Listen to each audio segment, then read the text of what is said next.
Eh bien bonjour, je suis très heureuse de vous retrouver pour cette nouvelle séance de catéchisme avec une question: Dieu est-il tout-puissant ? Cette question me semble essentielle parce que si l'on admet que Dieu est tout-puissant, eh bien se pose tout de suite une autre question. Pourquoi accepte-t-il le mal ? Pourquoi y a-t-il du mal ? Alors sur la question du mal, Louis Pernaut a fait une très bonne vidéo, j'en ferai peut-être une un peu plus tard, mais je voudrais m'intéresser aujourd'hui à la question de la toute-puissance de Dieu. Déjà, pourquoi dit-on que Dieu est tout-puissant ?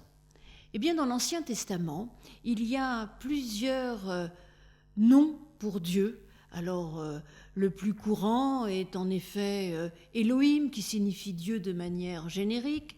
Et puis, il y a le nom propre du Dieu d'Israël, Yahvé, que l'on ne nomme pas dans le judaïsme et qui est souvent traduit par Seigneur dans nos Bibles. Et puis, il y a une multitude d'autres noms, dont particulièrement celui de El Shaddai. Et en effet, dans la racine hébraïque de ce mot Shaddai, on peut peut-être entendre la notion de puissance, mais il y a d'autres significations.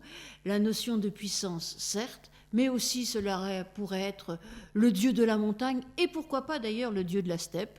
Les spécialistes ne sont pas forcément d'accord là-dessus.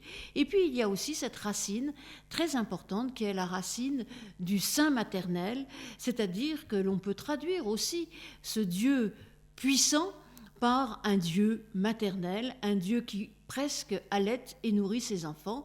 Et d'ailleurs, les nombreuses fois où apparaît ce mot de Shaddai, eh bien, on entend aussi après l'idée de fécondité, l'idée de maternité, l'idée d'un Dieu qui veut que nous nous multiplions.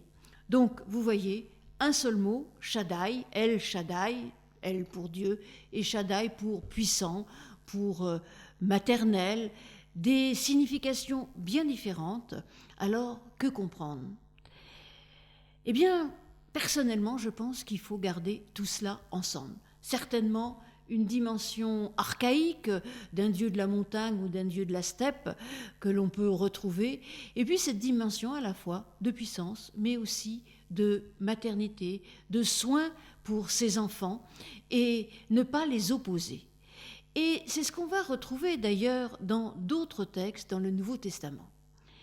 Et poser la question de la toute-puissance de Dieu, c'est aussi essayer de redéfinir ce qu'est la puissance de Dieu. Et à travers ces différentes significations, on entend bien qu'il y a évidemment des sens qui s'opposent, mais qui peuvent être tissés ensemble.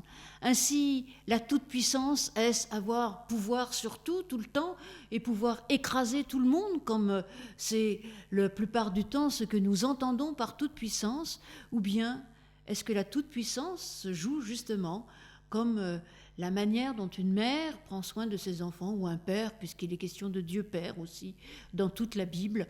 Eh bien, c'est ce que nous va essayer de voir. Et essayer de voir que finalement, dire que Dieu n'est pas tout-puissant tel qu'on l'entend communément, cela ne signifie pas non plus que Dieu est impuissant. Et pour ce faire, je vous invite à voir ce qui se passe dans le Nouveau Testament à travers la personne de Jésus, qui est aussi appelé Pantocrator dans certaines traditions chrétiennes, c'est-à-dire le Christ tout-puissant. Alors, le Christ tout-puissant, on va d'abord lire un texte qui se trouve dans l'évangile de Matthieu au chapitre 4, texte bien connu qui ouvre le ministère de Jésus, qui est ce texte qu'on appelle communément les tentations du Christ ou les tentations de Jésus au désert. Et on va voir là-dedans que Jésus vit sa toute-puissance de manière tout à fait étonnante. Voici donc ce texte de Matthieu au chapitre 4, à partir du verset 1. Jésus vient d'être baptisé et on a entendu du ciel une voix dire « Celui-ci est mon fils bien-aimé ». Alors Jésus fut emmené par l'Esprit au désert pour être mis à l'épreuve par le diable. Après avoir jeûné 40 jours et 40 nuits, il eut faim.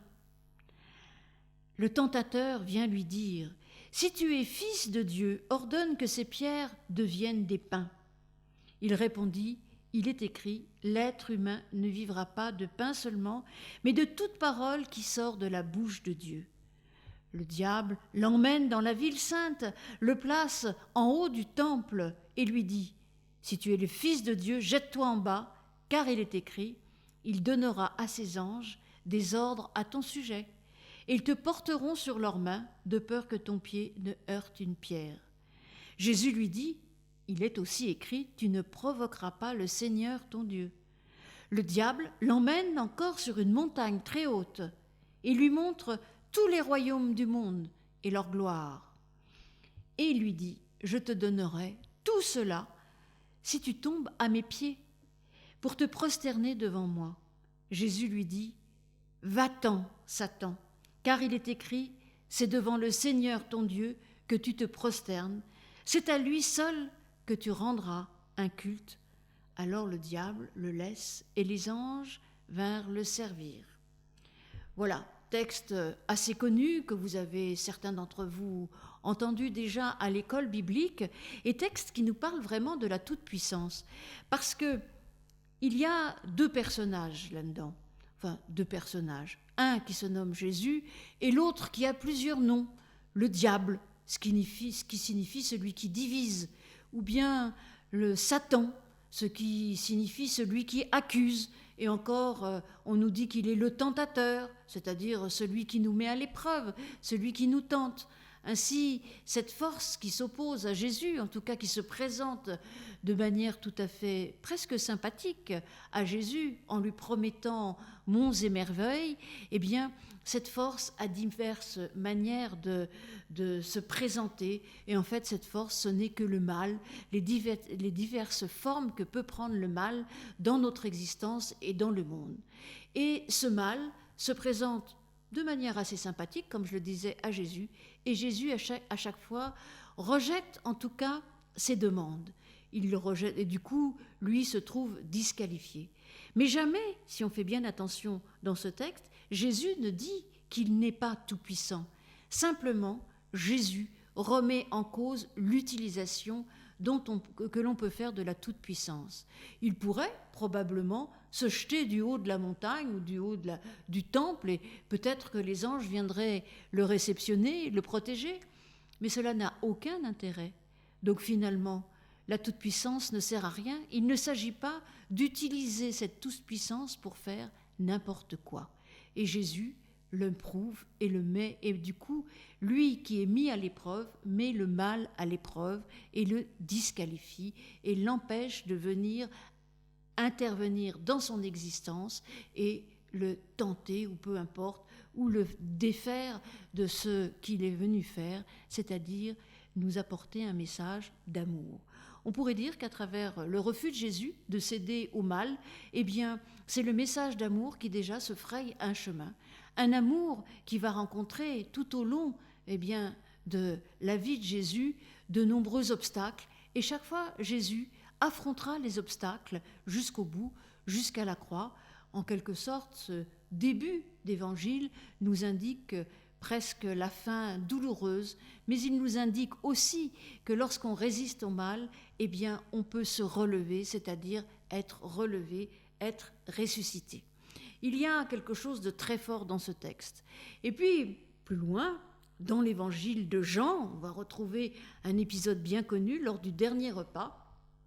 Vous pouvez le lire tranquillement chez vous, ça se trouve au chapitre 13 de l'évangile de Jean. Je ne vais pas vous le lire, je vais vous le résumer très rapidement. C'est lors du dernier repas, on nous dit que Jésus eh bien, se met aux pieds de ses disciples, il se met à genoux pour laver les pieds de ses disciples.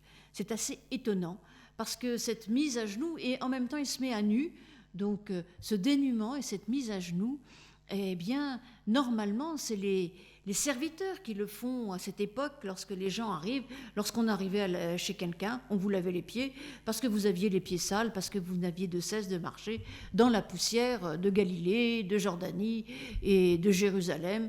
Tout était poussiéreux, et donc on vous lavait les pieds, on vous les rafraîchissait. C'était une manière de vous souhaiter la bienvenue. Là, cela a-t-il été fait au début du repas? On n'en sait rien. En tout cas, c'est Jésus qui se met aux pieds de ses disciples. Cette posture où il se place en dessous de ses disciples, alors qu'il est le maître, déjà nous indique de nombreuses choses. Il prend la place du serviteur aussi, puisqu'il fait le travail du serviteur.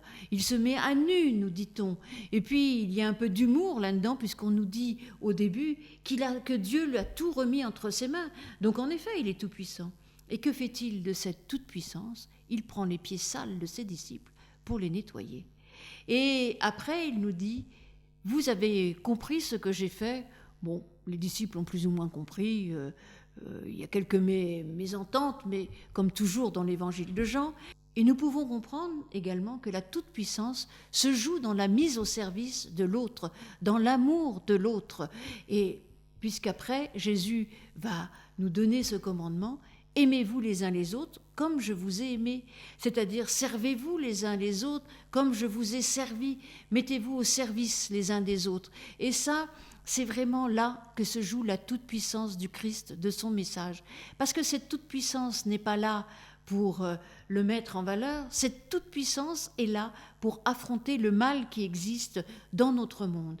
Et si en effet, tous d'un seul coup, dans le monde, nous nous mettions au service des autres, le mal disparaîtrait. En tout cas, pratiquement toutes les formes de mal disparaîtraient. Alors oui, nous pouvons entendre que la toute-puissance de Dieu se joue dans l'amour.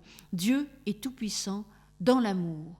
Et pour terminer, je voudrais dire qu'on retrouve dans les paroles de l'apôtre Paul quelque chose qui dit bien que, la force, la puissance de Dieu peut, s'épanouir dans notre faiblesse et que bien que nous soyons faibles, nous sommes suffisamment forts de ce message du Christ, de ce message d'amour pour nous mettre au service les uns des autres et pour transformer le monde. Ainsi, dans la deuxième lettre aux Corinthiens, au chapitre 12, ainsi Paul nous dit « Ah, si je voulais faire le fier, je ne serais pas fou, je ne dirais pas que la vérité, mais je m'abstiens. » pour qu'on n'ait pas sur mon compte une opinion supérieure à ce qu'on voit de moi ou ce qu'on m'entend dire.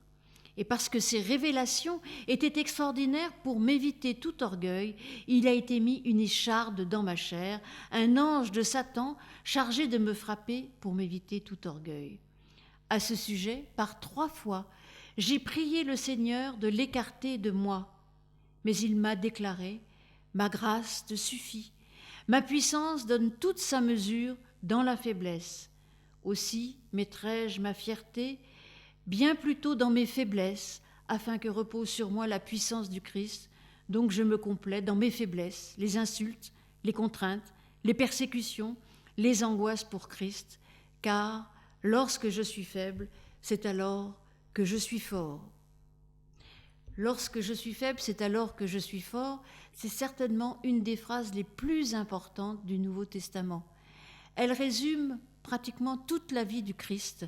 Elle résume aussi et elle nous ouvre à la compréhension de la mort et de la résurrection du Christ.